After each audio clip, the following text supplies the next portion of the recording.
প্রিয় দর্শক, আসসালামু আলাইকুম। শুভ সকাল।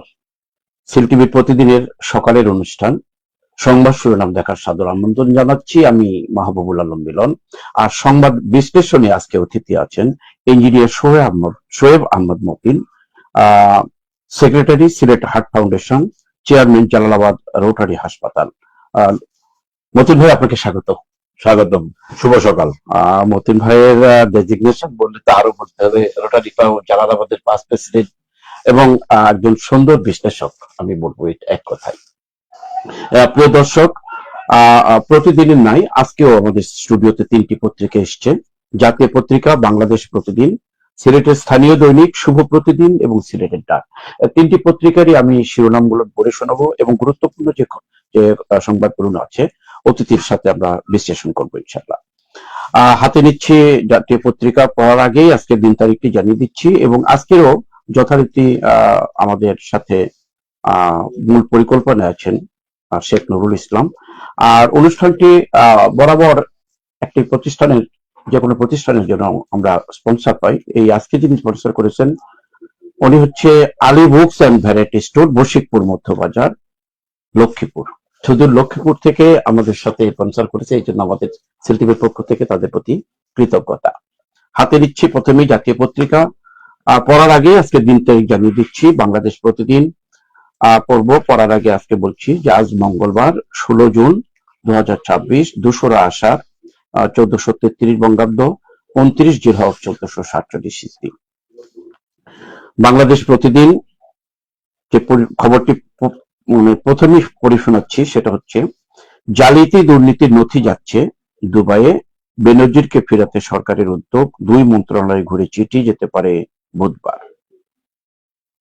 নজর থাকবে জিদান পুত্রের দিকে, সিনিয়র সহসভাপতি বাপুকে সমর্থনে সামান্য ব্যতিক্রম ছাড়া ব্রাজিল আর্জেন্টিনার বিভক্ত খেলার খবরটা এর মধ্যে চলে আসছে আর কি। ইতিহাসের সামনে দাঁড়িয়ে আর্জেন্টিনা। অন্যান্য খবর আরো, সরকারের তোষামোদ নয়, সত্য তুলে ধরুন গণমাধ্যম কর্মীদের সঙ্গে বৈঠকে প্রধানমন্ত্রী। সুন্দর একটি কথা বলেছেন। সিআইডি প্রধানের পদত্যাগ গৃহীত হয়নি, নেদারল্যান্ড আটকে গেল জাপানে। ত্রিমুখী চাপে মধ্যবিত্তরা, ডক্টর দেবব্রত চৌধুরী বাজেট ঘোষণার পরে ওনার মন্তব্য। আরো খবর, বাংলাদেশ প্রতিদিন, ভাতার টাকা কোথায় খরচ যাচাই হবে। অর্থমন্ত্রী আমির হোসেন খসরু বলেছেন, ফ্যামিলি কার্ড, কৃষক কার্ড ইত্যাদি যে ভাতা দেওয়া হচ্ছে এর টাকাটা যাচাই করা হবে। যুক্তরাষ্ট্রের সহযোগিতা অব্যাহত থাকবে। বাংলাদেশ মার্কিন যুক্তরাষ্ট্রের রাষ্ট্রদূত ব্রেন টি ক্রিসেন্টেন বলেছেন। মেসির 2006 থেকে 2026 বিশ্বকাপের খবর। আরো অন্যান্য খবর পড়ে শোনাচ্ছি। প্রধানমন্ত্রীর উপদেষ্টাকে দিল্লি প্রবেশে বাধায় তোলপাড়, হাইকমিশনকে তলব, কঠোর অবস্থানে বাংলাদেশ, ব্যবস্থা না হবে পররাষ্ট্রমন্ত্রী। এখানে একটা বলছে উনি সাধারণ পাসপোর্টটা নিয়ে গেছে, উনি কিন্তু তার প্রোটোকলের পাসপোর্ট যেটা সেটা নিয়ে যায় নাই। একটা আইনি ব্যাপারও থাকতে পারে। জি। এটা আমরা গণমাধ্যম ফেসবুকে কালকে দেখেছি। এটা আর একটু ব্যতিক্রমধর্মী খবর, ছাগলের পেটে তার গাছ, চোরের পকেটে বজ্রপাত, নিরোধক দণ্ড। সাহিত্যের ভাষায় লেখা। নিরপেক্ষ ব্যক্তিদের নিয়ে দ্রুত ইসলামী ব্যাংকের বোর্ড গঠন, বাংলাদেশ ব্যাংকের নির্বাহী পরিচালক। তাল গাছ লাগানোর নামে লুটপাট, বজ্রপাতে প্রতিরোধে পরিকল্পনা ঢেলে সাজাতে হবে। রাশিয়ায় নিখোঁজ মাদারগঞ্জের 2 যুবক, ড্রোন হামলায় নিহতের গুঞ্জন, স্বজনদের আহাজারি। যুক্তরাষ্ট্র ইরান চুক্তি, জেনেভায় যুদ্ধবন্দী একমত 2 পক্ষ। বিশ্ববাজারে কমছে জ্বালানি তেলের দাম। আন্তর্জাতিক খবর আসছে শেষ পৃষ্ঠায় আরো খবর নিয়ে। প্রাণঘাতী হয়ে উঠেছে সাধারণ জ্বর, ম্যালেরিয়া নিয়ে দেশে বাড়ছে দুশ্চিন্তা। হাম, তারপরে ডেঙ্গু, এরপর এখন ম্যালেরিয়া একটা অন্য রূপ ধারণ করে আসছে। রামপুর 3 জনকে হত্যা মামলার রায় 28 জুন, মানবতা বিরোধী অপরাধ। পুশিনে ব্যর্থ হয়ে বিএসএফ এর ককটেল বিস্ফোরণ। হাম উপসর্গে আরো 4 শিশুর মৃত্যু। নরসুন্দা নদী এখন ময়লার ভাগাড়। কিশোরগঞ্জের সে নরসুন্দা নদীর কথা বলা হয়েছে। ফ্ল্যাটে 15% কর প্রত্যাহার চায় রিহাব। রিহাব একটা অ্যাসোসিয়েশন, বাংলাদেশ ফ্ল্যাট মালিক সমিতির। এটা 15% কর প্রত্যাহার চাচ্ছে। স্বাধীন ও দায়িত্বশীল গণমাধ্যম কমিশন গঠন অপরিহার্য, তথ্যমন্ত্রী। ধর্ষণ ও যৌন নির্যাতন মামলা 41 বছরের বেশি ডিএনএ প্রোফাইল সম্পন্ন। সুন্দরবন জুড়ে আতঙ্ক, আবারও মাথাচাড়া দিচ্ছে দস্যুরা। 2 দিনে হয়নি মামলা, সন্দেহভাজন গ্রেপ্তার। চট্টগ্রামের রাউজান উপজেলার রাঙ্গুনিয়ার খবর। মসজিদে গুলিবিদ্ধ লোকমানকে ঢাকায় ভর্তি, সংখ্যা কাটেনি। বাংলাদেশের জন্য কোন অন্য ধরনের একটা সংস্কৃতি চালু। মসজিদের ভিতরে গুলিগুলা কিন্তু আমাদের সাধারণত পাকিস্তানে শুনতাম। আর একটি ভালো খবর দিয়ে আমরা শেষ করতে চাচ্ছি, যা জাতীয় পত্রিকাটি। আগে ভাগে বাজারে হাড়ি ভাঙা আম। রংপুরের সেই ভাওয়াইয়া গান আর হাড়ি ভাঙা আম, এই আম নিয়ে আমের ছবি সহ খবরটি এসছে। আম, এই আমটা একটু সাধারণত শেষের দিকে বের হয়, এবার অগ্রিম বের হয়েছে, এই জন্য খবরটি এসছে। সব মিলিয়েই স্পেশালি খবরই বলবো আমরা। জালিয়াতের দুর্নীতি নথি যাচ্ছে দুবাইয়ে। যে সাবেক যে পুলিশের প্রধান কর্মকর্তা বেনজিরকে নিয়ে দেখা, গতকালকেই এটা পত্রপত্রিকায় এসছে, সেটা নিয়ে আরো খবর করছে। এটা নিয়ে শুরু করতে পারেন, যেহেতু একটু দেশের টপ অফ দি কান্ট্রি খবর। ধন্যবাদ আপনাকে। জালিয়াতি দুর্নীতির নথি যাচ্ছে দুবাইয়ে, এটা গভর্নমেন্টের তরফ থেকে একটা ভালো উদ্যোগ। এবং সত্যিকার অর্থে আমরা জানি যে দেশ থেকে প্রচুর পরিমাণে অর্থ এই সমস্ত সরকারি কর্মচারীদের মাধ্যমে বাংলাদেশ থেকে পাচার হয়েছে, এবং এই পাচার রোধ করা উচিত, এবং এটার উপর দেশের অর্থনীতির উপর এটার একটা প্রভাব রয়েছে। সুতরাং যদি এই দুর্নীতি যারা করেছে এবং যারা বিদেশে বহাল তবিয়তে এই টাকা পাচার করে স্থায়ীভাবে জীবনযাপন করছে, তাদেরকে যদি ধরা সম্ভব হয়, তাহলে this should be an example. সত্যিকার অর্থে যে আমরা এখন যে কালচারের মধ্যে আছি, সেটাকে অনেকটা বলা যেতে পারে যে আমরা বিচারহীনতার কালচারের মধ্যে আছি। সুতরাং একটা দুইটা বিচার যদি হয়, তাহলে কিন্তু মানুষজন বুঝতে পারবে যে না, আমি এই ধরনের কোনো দুর্নীতি যদি আমি করি, তাহলে সেই দুর্নীতি থেকে আমাকে বেরিয়ে আসা কিন্তু সম্ভব নয়। আজ না হলে কাল, কাল না হলে পরশু আমরা বিচারের সম্মুখীন হব। ব্যানার্জি সাহেব সম্পর্কে যতটুকু আমি দেখেছি, সরকার পতনের আগে তিনি বিভিন্ন জায়গায় দেশের বাইরে ছিলেন।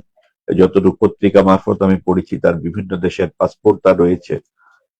উনি পাসপোর্ট নিয়ে বিভিন্ন জায়গায় উনি ঘুরেফেরা করেছেন। সুতরাং সেই পাসপোর্ট গুলো ডেফিনেটলি উনি বিনিয়োগের মাধ্যমে সেগুলো করেছেন। সুতরাং যদি তাকে যদি এনে যদি সঠিকভাবে বিচারের দাঁড় করানো যায়, তাহলে অবশ্যই সেটা দেশের জন্য আশামঞ্জক একটা খবর, এবং সেটা একটা ইতিহাস হয়েছে। হ্যাঁ, অবশ্যই। এটা সুন্দর বিশ্লেষণ করেছেন। এটা এই ধরনের উদাহরণ জনগণ দেখতেও চায়। সরকারের তোষামোদ নয়, সত্য তুলে ধরুন, প্রধানমন্ত্রী গণমাধ্যমকে কথাটি বলেছেন। এটা কিন্তু একটা অত্যন্ত কঠিন কথা বলেছেন। অবশ্যই এই জিনিসটা আদৌ কি সম্ভব? এটা সম্ভব, অবশ্যই সম্ভব। এটা সম্ভব, অবশ্যই সম্ভব। এক্ষেত্রে মূল ভূমিকাটা পালন করতে হবে সাংবাদিক যারা আছেন, সাংবাদিক গণমাধ্যম কর্মী যারা আছেন। গণমাধ্যম কর্মীরা কিন্তু সমাজের একদম রুট লেভেল থেকে তথ্যগুলা তারা সংগ্রহ করেন। এখন এই তো তাদের দায়িত্ব হচ্ছে এই রুট লেভেলের তথ্যগুলা মাননীয় প্রধানমন্ত্রীর দপ্তরে জিনিসগুলাকে তাদের মাধ্যমে পৌঁছে দেওয়া, এবং পৌঁছে দিতে পারলে ওই আবার সেই দুর্নীতির কথা, যে যদি আমরা এক্সাম্পল সৃষ্টি করতে পারি, যে কোনো কাজের ক্ষেত্রে এক্সাম্পল সৃষ্টি করতে পারি, দুঃখিত, তাহলে কিন্তু এই সমস্যাগুলোর সমাধান হবে। এবং এক্ষেত্রে গণমাধ্যম কর্মীদের ভূমিকাটা হচ্ছে কিন্তু সবচেয়ে গুরুত্বপূর্ণ। মতিন ভাই, আরেকটা কথা আছে, সেটা জিনিসটা হচ্ছে আমরা যাতে কোনো ধরনের এই তথ্যের মধ্যে যাতে আমরা কোনো ধরনের তোষামোদী কিংবা একবার যাতে এই কথাটা আমি ওই কথাটা বলতে চাচ্ছিলাম, কোনোভাবেই কাউকে তুষ্ট করার জন্য গণমাধ্যমের কর্মীদের কথা বলেছেন, কিন্তু পাশাপাশি যেখানে তোষামোদ যাদের জন্য করা হয় বা যাদের পক্ষে, তাদের পক্ষে থেকেই প্রধান ব্যক্তি দেশে প্রধানমন্ত্রী কথাটা বলেছেন। এটা গণমাধ্যমের কর্মীদের জন্য কিন্তু একটা সহজ। অবশ্যই এটা তোষামোদ করলে তো সত্যিকার চিত্রটা কিন্তু কখনোই বেরিয়ে আসবে না। স্বয়ং প্রধানমন্ত্রী চাচ্ছে না তোষামোদ। স্বয়ং প্রধানমন্ত্রী পেট্রোনাইজ করতেছেন যে আপনারা কোনো ধরনের তোষামোদি না করে যেটা সত্যিকার অর্থ, সত্যিকারের যে খবর, সেটা আমাদের সামনে তুলে ধরেন। কোনো ধরনের ইয়েলো জার্নালিজম যাতে না করে। আসলে দিস ইজ দ্য এক্সট্রাঅর্ডিনারি একটা কিন্তু একটা আমরা পেলাম আর কি প্রধানমন্ত্রীর কাছ থেকে। প্রধানমন্ত্রীর এই বক্তব্যকে আমরা স্বাগত জানাই। জি। অন্যান্য আরো খবর, এই যে প্রধানমন্ত্রীর উপদেষ্টাকে দিল্লি প্রবেশে বাধায় তোলপাড়। আমি পড়ার সময় একটু আপনি ইঙ্গিত দিয়েছি যে পাসপোর্টটা উনি জেনারেল পাসপোর্টটা নিয়ে গেছেন, ওনার যে প্রটোকলের পাসপোর্ট যেটা সেটা উনি নেন নাই। এই ব্যাপারে আমাদের দুই দেশের মধ্যে একটি চলছে আর কি। প্রথমত হচ্ছে যে বিষয়টা সরকারের অত্যন্ত উচ্চ পর্যায়ের একটা বিষয়, যেখানে সরকারের একজন প্রতিমন্ত্রী ভারতে গেছেন এবং সেখানের ক্ষেত্রে অনেকগুলা প্রশ্ন চলে আসবে যেগুলো সরকারি মাধ্যম থেকে বলা যাবে, কিন্তু আপনি যে কথাটা বললেন উনি সাধারণ পাসপোর্ট নিয়ে গেছেন, এটা একটা জিনিস আছে। 2 নম্বর আছে উনি সার্ক ভিসা নিয়ে উনি গেছেন, সেটাও একটা বিষয় আছে। এবং এখানে অনেকগুলা জিনিস খুঁজে বের করতে হবে, সেখানে বাংলাদেশ হাই কমিশনের কি দায়িত্ব ছিল। তারা যেহেতু উনি একটা সেমিনারে অংশগ্রহণ করার মতো যাচ্ছিলেন, সুতরাং সেক্ষেত্রে বাংলাদেশ হাই কমিশনের একটা দায়িত্ব ছিল। সুতরাং এই সবগুলা জিনিসকে এক করে তারপরে কিন্তু আমরা বলতে পারবো যে প্রকৃত অবস্থাটা ওইখানে কি ছিল। তার আগ পর্যন্ত কিন্তু আমরা এখন পর্যন্ত শুধু একটা জিনিস আমরা জানি, সেটা হচ্ছে যে তিনি ভারতে প্রবেশ করেন নাই। পরবর্তীতে যখন ওনাকে সুযোগ দেওয়া হয়েছিল তিনি সেটাকে অ্যাভেল করেন নাই, উনি চলে যান শ্রীলঙ্কাতে, শ্রীলঙ্কা থেকে ট্রানজিট করে উনি বাংলাদেশে ফেরত আসছেন। আমরা এইটুকুই জানি, কিন্তু বিষয়টাকে আরো খতিয়ে দেখা প্রয়োজন আছে। আইনগত ব্যাপারটা, এবং এটা এখন দুটা রাষ্ট্রের ব্যাপার হয়ে দাঁড়িয়েছে। অনেক অনেক ধন্যবাদ মুজিন ভাই। আমরা আরো খবরের জন্য একটু শেষ পৃষ্ঠার একটু আসি। এই যে পুশিনে ব্যর্থ হয়ে বিএসএফ এর ককটেল বিস্ফোরণ, কয়েকদিন থেকেই বাংলাদেশ থেকে ভারত থেকে বাংলাদেশে পুশিন হচ্ছে। এই পুশিনে এখানে খবরে যেটা এসছে যে পুশিনে ব্যর্থ হয়ে ককটেল বিস্ফোরণ করছে তারা। এ ব্যাপারে আমরা কতটুকু আতঙ্কিত? এটা যে হচ্ছে যে যারা সীমান্তবর্তী এলাকাতে আছে তারা বলতে পারবে। তবে আপনার যে আগের যে প্রসঙ্গটা ছিল আমাদের মাননীয় প্রতিমন্ত্রী নিয়ে যে ঘটনা ঘটেছে, সেখানে হচ্ছে যে বিষয়টা সরকারের সাথে সরকারের, যেমন বিএসএফ এবং বিজিবি। বিএসএফ হচ্ছে ভারতের সীমান্তরক্ষী বাহিনী, বাংলাদেশে হচ্ছে বিএসএফ হচ্ছে ভারতের সীমান্তরক্ষী বাহিনী, বাংলাদেশ হচ্ছে বিজিবি। সুতরাং এগুলো তাদের মধ্যে আলাপ আলোচনার মাধ্যমে যে পুশিং যে চেষ্টা সেটাকে বন্ধ করা উচিত। কারণ এই যে নোম্যান্স ল্যান্ডে মানুষগুলো আটকে আছে, তাদের দুর্বিষহ জীবন যাপন করছে এই গরমের মধ্যে, বৃষ্টির মধ্যে। নোম্যান্স এলাকায় 10-12 জন কয়েকদিন ছিল ছিল। সুতরাং তাদেরকে সঠিকভাবে তাদেরকে যে দেশের নাগরিকই হোক না কেন, প্রথমত হচ্ছে তাদের নাগরিক সুবিধাগুলো তাদেরকে পাওয়া দরকার, এবং তারপরে যার যার দেশ রেসপেক্টিভ গভর্নমেন্ট গুলা নিজেদের মধ্যে আলাপ আলোচনা করে এই সমস্যাটা সমাধান করে নেবেন। ভাই আর একটা জনঘনিষ্ঠ একটি খবর এসছে, এই যে হামের উপসর্গ নিয়ে তো অনেক মৃত্যুর সংবাদ আমরা মৃত্যু সারি সাথে, এর মধ্যে হঠাৎ করে আজকে পত্রিকায় যেটি এসছে, ম্যালেরিয়া নিয়ে দেশে বাড়ছে দুশ্চিন্তা, প্রাণঘাতী হয়ে উঠছে সাধারণ জ্বর থেকে ম্যালেরিয়াতে রূপান্তর হচ্ছে। ম্যালেরিয়া হচ্ছে একটা মশাবাহিত রোগ, সেটা আপনি জানেন। সুতরাং সেই ম্যালেরিয়ার প্রকোপ বন্ধ করতে হলে মশার উৎপত্তি স্থলকে আপনাকে ধ্বংস করতে হবে। এখানে আরেকটা জিনিস যেখানে আমি হয়তো ভিতরে কথাটা থাকতে পারে, সেটা জিনিস হচ্ছে যে বর্ষাকালে আরেকটা জিনিস হচ্ছে ডেঙ্গুর প্রকোপ। শুধু শুধু ম্যালেরিয়া কেন, হামের কেন, এরপরে কিন্তু ডেঙ্গুর প্রকোপও কিন্তু বাংলাদেশে, জাস্ট বৃষ্টি কিন্তু বাংলাদেশে শুরু হয়েছে, দুঃখিত, ডেঙ্গুর প্রকোপ কিন্তু সামনে আসতেছে। সুতরাং আমাদেরকে এখন সোজা বাংলায় যদি আমরা বলি, তাহলে আমাদেরকে এখনই মশা নিধনের যে কার্যক্রম সেটাকে আমাদেরকে বেগবান করতে হবে। আসলে রাষ্ট্রীয়ভাবে কিন্তু মোটামুটি ডেঙ্গু নিয়ে কিন্তু একটু বাস কর্মশালা চলছে, কিন্তু শুরু হয়েছে, ভালো আর কি। আর একটি কথা, এই যে আমাদের এটা একটা জনগণের সাথে সম্পৃক্ত খবর, এটা সবই খবর তো জনগণের, তারপরেও ফ্ল্যাটে 15% কর প্রত্যাহার চাই রিহাব। আসলে ফ্ল্যাট কেনার সময়, অন্যান্য জমি জমা কেনার সময় যে ট্যাক্সেস ব্যবস্থাটা আছে ফ্ল্যাটে কিন্তু অনেক বেশি, এখানে উৎস কর টর ইত্যাদি এখানে আছে, এখানে 15% কর নিয়ে প্রত্যাহার চাচ্ছে রিহাবের এই কথাটা কতটা যুক্তিযুক্ত বলে মনে করেন আপনি? এখানে যে রিহাবের যে দাবিটা আছে, এটার মূলত যে বিষয়টা হচ্ছে, সেখানে জিনিস হচ্ছে যে এখন দেশের মধ্যে যে বায়ার যে ক্লাস যেটা আছে, সে বায়ার ক্লাসের সংখ্যা কিন্তু খুব গ্রাজুয়ালি সেটা কিন্তু ফল করেছে। এখন কিন্তু লোকজন কিন্তু কেনার জন্য কিন্তু খুব একটা আগ্রহ প্রকাশ করছে না। তো রিহেবের তরফ থেকে যে কথাটা বলা হচ্ছে সেটা জিনিস হচ্ছে যে একে তো বায়ারের অভাব, একে তো বায়ারের অভাব, তার সুন্দর মধ্যে একটা যদি জিনিস শনাক্ত যদি করেছেন। দ্বিতীয়বার যদি আরেকটা যদি ট্যাক্সেশন বসানো হয়, তাহলে স্বাভাবিকভাবে যারা বায়ার আছে তারা কিন্তু বিমুখ হয়ে যাবে, এবং এই শিল্প এই খাতটা তো মানে এই খাতের ক্ষতিগ্রস্ত হয়ে যাবে। খাতের সাথে তো শুধু এখানে নির্মাণ শ্রমিকরা কাজ করতেছে তা নয়, এটার জি। সাথে আপনার রড, বালি, সিমেন্ট, ইট, এগুলো প্রত্যেকটা জিনিসেরই কিন্তু প্রোডাকশনের একটা কিন্তু ডিরেক্টলি একটা চেইন রয়ে গেছে। সুতরাং সেই চেনের মধ্যে বিকল্প ঘটবে।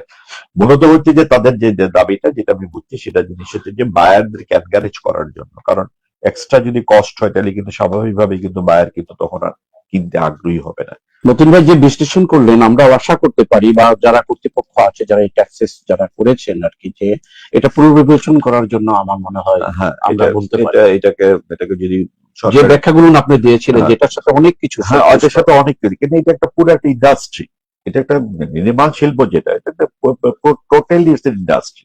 নির্মাণ শ্রমিকের হ্যাঁ, অসুবিধা হবে, শ্রমিক যারা আছে, ব্যবসা বাণিজ্য করছে তাদের তাদের জন্য, যারা রড বিক্রেতা হ্যাঁ, তাদের জন্য। অবশ্যই।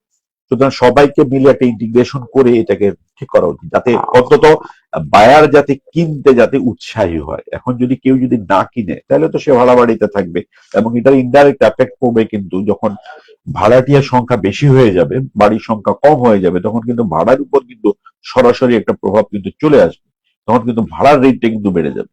একটাকে আরেকটার দিকে এটা ডেভেলপমেন্ট সাইকেলের মধ্যে কিন্তু বিষয়গুলো পড়ে যায়, একটার সাথে আরেকটা কিন্তু ভেরি মাচ ইন্টার রিলেটেড। যাকে কঠিন অবস্থা থেকে রিহাব যেটা দাবি করেছে আর কি, সেটা পুনর্বিবেচনা করবেন আমরা প্রত্যাশা করি। আরেকটি সুখবর, বাংলাদেশে এবার আমের ছড়াছড়ি, প্রচুর আম। এই একটা আম, রংপুরের আম। আমরা তো আম বলতে রাজশাহীর আম বুঝি, কিন্তু রংপুরে কিন্তু এটাও তো রাজশাহী বিভাগের আর কি।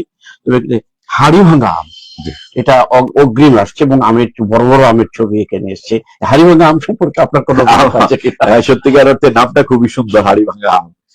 কিন্তু আসলে মানে আমি ঠিক আমের ব্যাপারে অতটা আমি মানে কনভার্জেন্ট না বিষয়গুলো, তবে নামগুলো খুব সুন্দর আর কি। তো নিশ্চয়ই যদি এটা যদি আগে বাজারে আসে, এবং তারপরে হচ্ছে যে আশাটাতে বলছি, তারপরে যে কথাটা বলবো সেটা যাতে আমাদের ক্রয় সীমার মধ্যে যাতে জিনিসটা থাকে, মানুষ যাতে কিনে খেতে পারে। আপনি যে আমের নামের কথা সুন্দর বলেছে, আসলে এই হাড়ি ভাঙা নামটা বলতেই লাগছে একটা গ্রামের একটা নামটা, গ্রামের চিত্র একটা চিত্র চলে আসে। এই লক্ষণ ভোগ, গোপাল ভোগ, খিসা ভোগ, এগুলো একটা ধারা।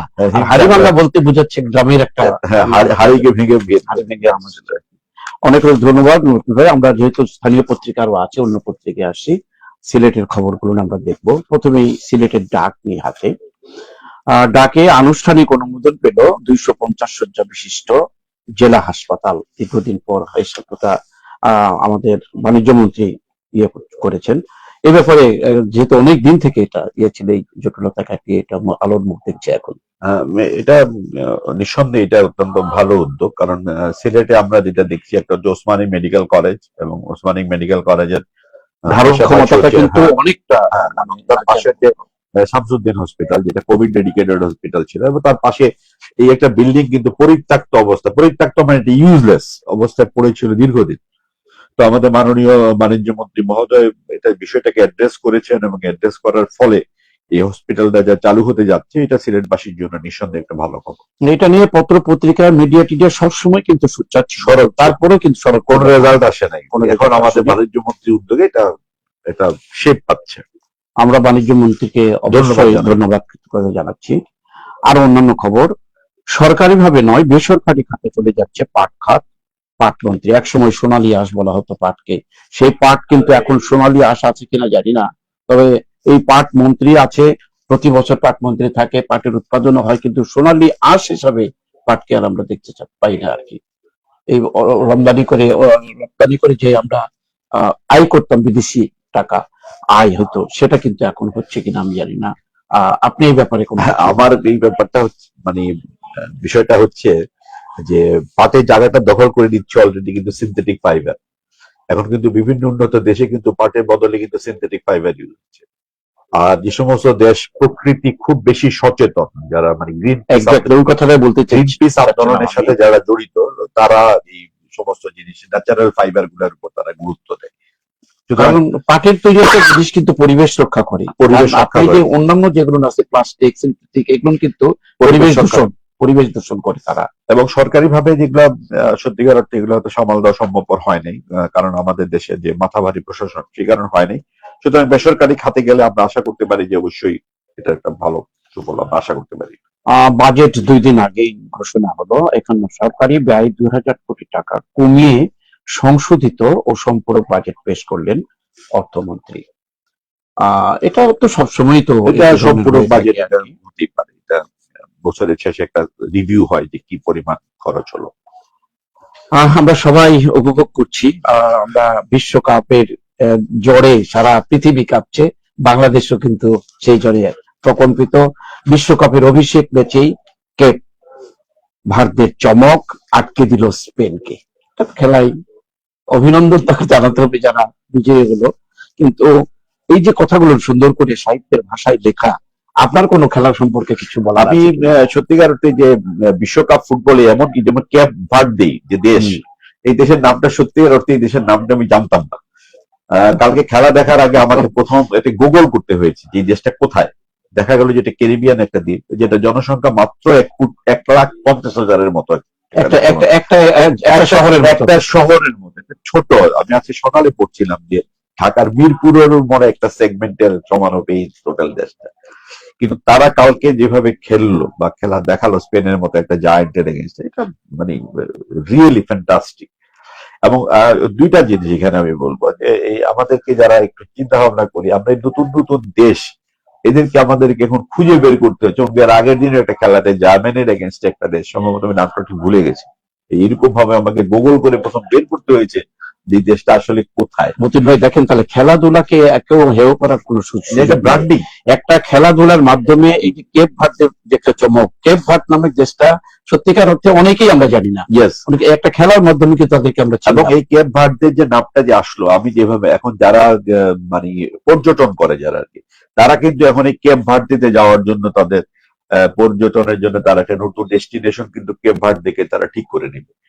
এবং এইটার মাধ্যমে এই যে বিশ্বকাপ খেললো তারা, এই খেলার মাধ্যমে কিন্তু তারা তাদের দেশকে মানুষের কাছে পরিচিত করলো, শুধু সারা খেলা বিশ্বের নয়, বিশ্বের কাছে তাদেরকে সারা বিশ্বের কাছে পরিচিত করলো। এবং তাদের যে রেভিনিউ, যেটা পর্যটন, আমি দেখেছি যে তাদের একটা সোর্স অফ ইনকাম হচ্ছে পর্যটন, এবং এটার মাধ্যমে পর্যটন সেক্টরটা কিন্তু অবশ্যই তারা কিন্তু এটা উন্নতি করতে পারে। এই তো এগিয়ে গেল একটা সেক্টর এগিয়ে গেল।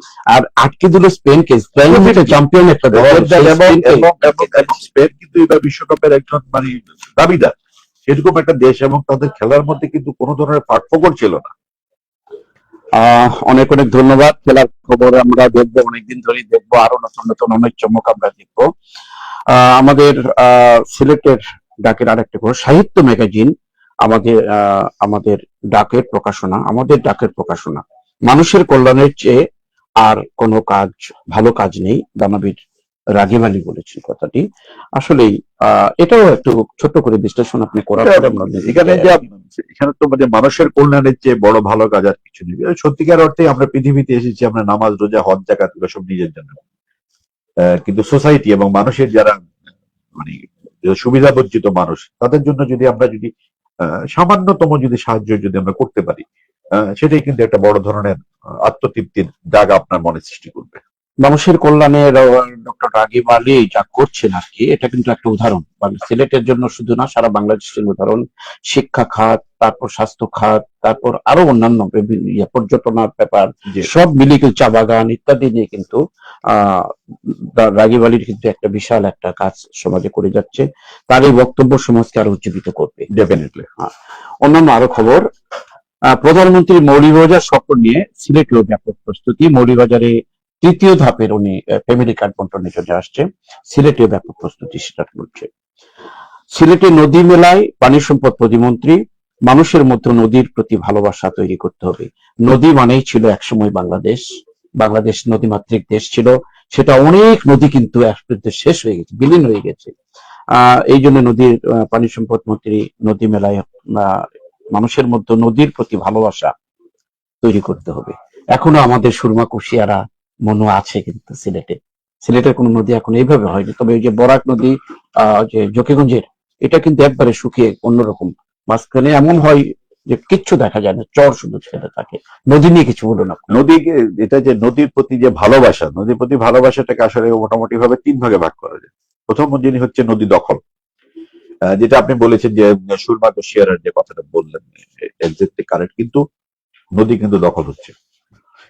আপনি সিলেটের প্রেক্ষাপটে বলছেন আপনি নদী হচ্ছে না, কিন্তু শীতলক্ষা, ব্রহ্মপুত্র এবং ঢাকাতে যে নারায়ণগঞ্জ শীতলক্ষা প্লাস হচ্ছে বুড়িগঙ্গা, এগুলো কিন্তু দখল হচ্ছে। এগুলো কিন্তু দখল হওয়ার পরে নদীর স্রোতকে কিন্তু কমায় দেওয়া হচ্ছে। এটা হচ্ছে একটা। নাম্বার টু যেটা হচ্ছে, সেটা জিনিস হচ্ছে যে নদীতে আমরা কেমিক্যাল ওয়েস্টেজ, আবার বলছি, যেহেতু বিশেষ সিলেট করে ঢাকা বুড়িগঙ্গা তো একবার খুবই সিলেটে আপনার ইন্ডাস্ট্রি নেই, সুতরাং সিলেট ইন্ডাস্ট্রি না থাকার কারণে নদীর পানির মধ্যে আপনি ইন্ডাস্ট্রিয়াল যে সমস্ত ওয়েস্ট আছে সেটাকে আপনি ডাম্পিং করছেন না। কিন্তু ঢাকাতে যে বুড়িগঙ্গা, শীতলক্ষা, তুরাগ, বালু, এই সমস্ত প্রত্যেকটা নদীর পানি কিন্তু এখন দূষিত, দূষিত, এবং এগুলা মানে কোন ধরনের জীববৈচিত্র্য, মানে কোন ধরনের জীবন ধারণ এখানে সম্ভব না। এটা হলো দুই। পদ্মা নদীতে চর আসছে। হ্যাঁ, জ্বর। এবং তিন নম্বর জিনিস হচ্ছে যে আমাদের দেশ যেহেতু ভাটির দেশ, সুতরাং সেহেতু যে উজান থেকে যে পলি মাটি গুলা নেমে আছে, এগুলা নদীর নাব্যতাকে কমিয়ে দিচ্ছে। একদম প্রতি বছর পদ্ধতিতে সংস্কার এবং ড্রেজিং সেটা করাটাও খুব কস্টলি। তবে আমাদের হাতে যে দুটো আছে, প্রথম জিনিস হচ্ছে যে নদী দখল, সেটাকে বন্ধ করতে হবে, এবং ইন্ডাস্ট্রিয়াল ওয়েস্টটা নদীতে পালানো আমাদেরকে বন্ধ করতে হবে। নদীর প্রতি আমাদের ভালোবাসা হোক, এইরকম করে সেমিনার গুলো মাধ্যমে নদীর প্রতি ভালোবাসা হয়। আপনি শুনেছেন একটি গান, বুড়িগঙ্গায় বুড়ি নিয়ে আছে শুধু ঢেউ, আসলে সেই ঢেউ আর কিন্তু বুড়িগঙ্গাতে এখন আর নেই। এই গানগুলো এখন মিথ্যা হয়ে যাচ্ছে। শেষ পৃষ্ঠায় একটা খবর পরে নিয়ে আপনার কাছে আসছি। বরৈকান্দি এলাকার সব সমস্যার সমাধান করা হবে, সিসি প্রশাসক। বরৈকান্দি এলাকায় যে সিসি প্রশাসক ছুটে বেড়াচ্ছে কিন্তু গ্রামেগঞ্জে এখন, অর্থাৎ সিটির আওতাভুক্ত যে এলাকাগুলো ছিল না আগে, যেগুলো হয়েছে ওই এলাকাগুলোতে এখন উনি যাচ্ছেন এবং ভালো আশ্বস্ত করছেন। তথ্য দিতে নারাজ প্রধান প্রকৌশলী, এগুলো আমরা অন্য খবরে পড়েছি জাতীয় পত্রিকায়। সিলেটের অন্যান্য খবর নিয়ে আমরা একটু পড়তে যাই, পড়ার চেষ্টা করছি। কমলগঞ্জে 3 মাস পর ফের চালু ক্যামেলিয়া হাসপাতাল। 3 মাস বন্ধ থাকার পর মৌলভীবাজারে ভালো খবর আসছে, ভালো খবর। সড়ক দুর্ঘটনায় সিলেটে রিক্সা শ্রমিক ইউনিয়নের সাবেক সভাপতি নিহত। এই রিক্সাতে যাওয়ার অবস্থায়ও কিন্তু এই অবস্থা হচ্ছে, দুর্ঘটনার কবল হচ্ছে। যে এগুলো নিয়ে রিক্সা শ্রমিক ইউনিয়নের সভাপতি সড়ক দুর্ঘটনায় আহত হয়েছেন, নিহত হয়েছেন। আমরা তার নিহত তো অবশ্যই তো মাগফিরাত কামনা করবো তার রুহের। পাশাপাশি এই যে মানুষ তো প্রতিনিয়ত, উনি হয়তো একজন মানে সভাপতি লেভেলের মানুষ হিসেবে খবর আসছে, অনেক খবর তো আসে খবর তো আসে না। কতদিন কত খবর আসে কাগজের পাতা ভরে, একটা গানের কলি আছে না, অনেক খবর রয়ে যায় অগোচরে। কথাটা পুরোপুরি আমি বলতে পারলাম না আর কি। আর তো আমরা সিলেটের লোকাল খবর এখানে আর দেখছি না, জাতীয় খবরগুলি নিয়ে আছে। আমরা অন্য পত্রিকায় যাই। মতিন ভাই, আমাদের সাথে আরো একটা পত্রিকা আছে, শুভ প্রতিদিন, সিলেটের স্থানীয় দৈনিক। স্থানীয় দৈনিকের খবর, সুখবর দিলেন বাণিজ্য মন্ত্রী, সিলেটের 250 শয্যা হাসপাতালের অনুমোদন, যেটা আমরা আগে আলোচনা করেছেন আপনি। সিলেটে নদীমালায় পানি সম্পদ, নদী সংরক্ষণে জনসম্পৃক্ততা জোরদার করতে হবে। এখানে অন্যভাবে একটা কথা আর কি, ভালো করতে হবে, তাদের সাথে সম্পর্ক ভালো করতে, জনসম্পৃক্ততা জোরদার করার কথা বলা হয়েছে। চায়ের রাজধানীতে প্রধানমন্ত্রীকে বরণে চলছে প্রস্তুতি, শ্রীমঙ্গলের কথা বলা হয়েছে এখানে।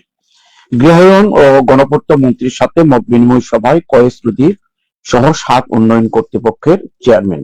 আমাদের নগর উন্নয়নের নতুন চেয়ারম্যান নিযুক্ত হয়েছেন কয়েস রুদি, একজন প্রাণবন্ত মানুষই আমরা বলবো তাকে, ছুটে বেড়াতে পারে উনি। 7 উন্নয়ন কর্তৃপক্ষের চেয়ারম্যানের যে একটা মত বিনিময় সভা হচ্ছে, এখান থেকে আমরা কি আশা করবো? এখান থেকে মূলত হচ্ছে যে 7টা উন্নয়ন কর্তৃপক্ষ, সিলেটের উন্নয়ন কর্তৃপক্ষ যেটা হয়েছে, সিলেট উন্নয়ন কর্তৃপক্ষ প্রথম তাদের কাজ করতে যাচ্ছেন এবং প্রথম একজন প্রশাসক নিয়োগ করা হলো।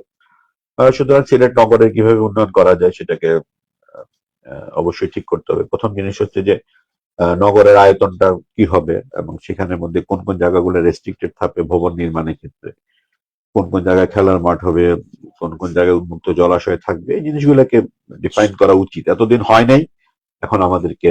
ওটা সিটি কর্পোরেশনের দায়িত্বের ভিতরে তো ছিল, বা এখনো তো তারাও এতে দুইটা অথরিটি কাজ করতে পারে। যেমন ঢাকাতে রাজধানী উন্নয়ন কর্তৃপক্ষ আছে, ঢাকা সিটি কর্পোরেশন, দুইটাই আছে। এইভাবে তো দুইটার মধ্যে সমন্বয়, আলটিমেটলি টাকাটা তো এক জায়গা থেকে আসে, সরকারি অর্থ।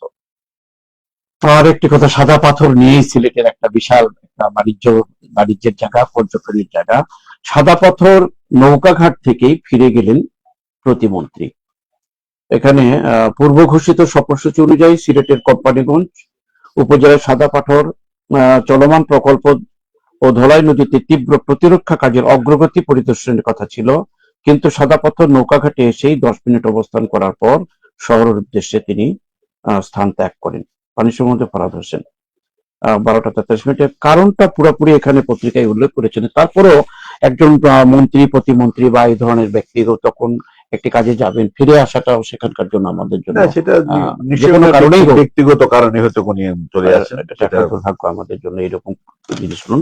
শেষ পৃষ্ঠায় আরো একটি খবর পড়ি, আরো কিছু খবর পড়ি। আমাদের সিলেটের খবরগুলো পড়ার চেষ্টা করছি। লতিফা শফি চৌধুরী মহিলা ডিগ্রি কলেজ অনার্স প্রথম বর্ষ শিক্ষার্থীদের অরিয়েন্টেশন, এটা অনার্স প্রথম বর্ষ হয়েছে তো করবে আর কি। লতিফা শফি দক্ষিণ সুরমার একটি অত্যন্ত আলোকিত একটি কলেজ, অল্প সময়ের মধ্যে কিন্তু একটা খুব নাম করেছে প্রতিষ্ঠানটি। নৌকাবাজ দেখতে নদী তীরে জনারণ্য।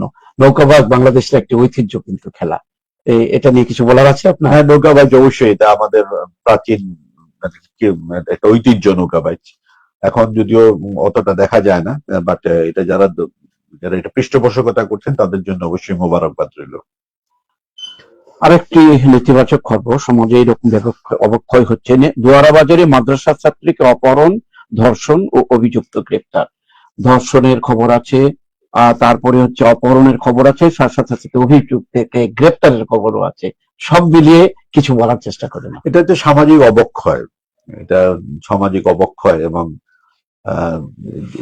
কিছুদিন আগে যেটা আমরা রামিসা হত্যাকাণ্ড নিয়ে সারা দেশে তোলপাড় হয়ে গেল, আমরা আশা করেছিলাম উজ্জ্বল একটা উদাহরণ মৃত্যুদণ্ড তাকে দেওয়া হয়েছে। সুতরাং আমরা আশা করেছিলাম যে মানুষের ভিতর কিছুটা হলো মানবিক দৃষ্টিভঙ্গি তৈরি হবে, কিন্তু ভেরি আনফরচুনেট সেটা হয় নাই। আমরা পড়ছি এখন শুভ প্রতিদিন। শুভ প্রতিদিনের একটি খবর আছে। দৈনিক শুভ প্রতিদিনের নির্বাহী সম্পাদক ফয়সল আলম অসুস্থ, দোয়া কামনা। আমরা তাড়াতাড়ি তার সুস্থতা কামনা করি। আমার মনে হয় আজকে আর আমাদের অগ্রসর হওয়ার সুযোগ নেই, সময় দিচ্ছেন আর কি। মতিন ভাই, সময়ের স্বল্পতায় আরো দু একটা খবর হয়তো আপনার বিশ্লেষণ করার সুযোগ ছিল, কিন্তু সেটা আপনার সুযোগটা দিতে পারলাম না। প্রিয় দর্শক, অতিথির কাছ থেকে আমরা সুন্দর বিশ্লেষণ শুনলাম আজকে সিলেটের স্থানীয় দুইটি পত্রিকা এবং জাতীয় পত্রিকা নিয়ে। আগামীকালকে আবারও জাতীয় পত্রিকা একটি এবং সিলেটের দুইটি স্থানীয় পত্রিকা নিয়ে অন্য অতিথিকে নিয়ে আমরা এই অনুষ্ঠানটি করব। সে পর্যন্ত আমাদের সাথে থাকুন। আর এই অনুষ্ঠানটির আমাদের সহযোগিতা করলেন এই প্রতিষ্ঠানটি, সেই প্রতিষ্ঠান Ali books and variety store, Bashikpur Madhyabazar, সুদূর নোয়াখালী, বৃহত্তর নোয়াখালীর এখন লক্ষ্মীপুর, সেখান থেকে আমাদেরকে স্পন্সর করার জন্য তাদের প্রতি আবারও কৃতজ্ঞতা জানিয়ে আজকের অনুষ্ঠান শেষ করছি। ধন্যবাদ অতিথিকে। ধন্যবাদ আপনাকে।